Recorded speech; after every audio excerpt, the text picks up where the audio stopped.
Tous les jeudis de 20h à 21h, Be My Guest. Be My Guest. Oui, salut. Bon, pour ceux qui étaient un peu discrets, on a été interdit de sortie par Papa Gouvernement pendant quelques mois, et visiblement ça pourrait recommencer. Youpi. En tant que gros asocial, moi j'ai pas vraiment vu de différence, mais apparemment c'était plutôt grave. Bon, toujours est-il que privé de sortie, les gens normaux se sont retrouvés avec beaucoup de temps à occuper et à occuper chez soi.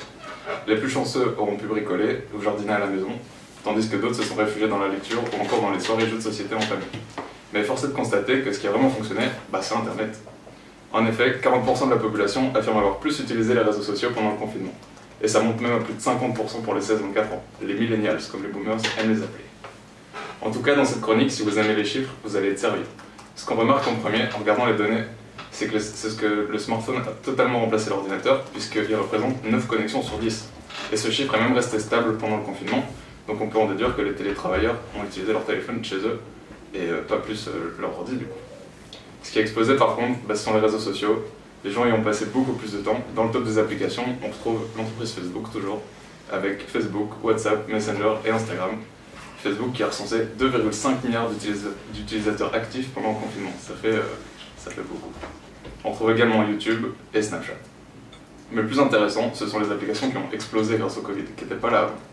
Étonnamment, Tinder a tiré son épingle du jeu en offrant gratuitement la possibilité d'aller swiper dans le monde entier. Il faut croire que ça remonte l'ego de Mathieu Vladimir, le joli Ukrainien. Au total, c'était 3 milliards de swipes par jour pendant le confinement, et ça fait beaucoup. Un autre succès du confinement que vous n'avez pas pu louper, c'est TikTok. Le nombre de téléchargements a explosé et c'est devenu un incontournable pour beaucoup de personnes. Plus de 300 millions de personnes ont créé un compte pendant le confinement. 35% des ados sont actifs sur la plateforme encore aujourd'hui. Et le top 50 de Spotify est totalement dominé par les morceaux qui ont émergé grâce à TikTok. En parlant de Spotify, eux aussi ont eu droit à leur part du gros gâteau du confinement. Ils sont passés de 100 à 130 millions d'utilisateurs payants, un record. C'est devenu la seule source de revenus des artistes à l'heure où tous les concerts physiques étaient annulés. De nombreux concerts en ligne ont également été organisés en live, parfois même des festivals. De quoi quelque peu calmer le manque de musique des plus passionnés. Sans surprise, les services de vente en ligne ont aussi été très sollicités. Pas moins de 70% des internautes ont commandé en ligne pendant le confinement.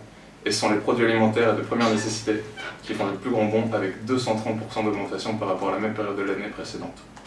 Les produits de bricolage et DIY ont aussi connu une forte demande, notamment suite à l'intérêt des internautes pour ce contenu sur YouTube ou TikTok par exemple.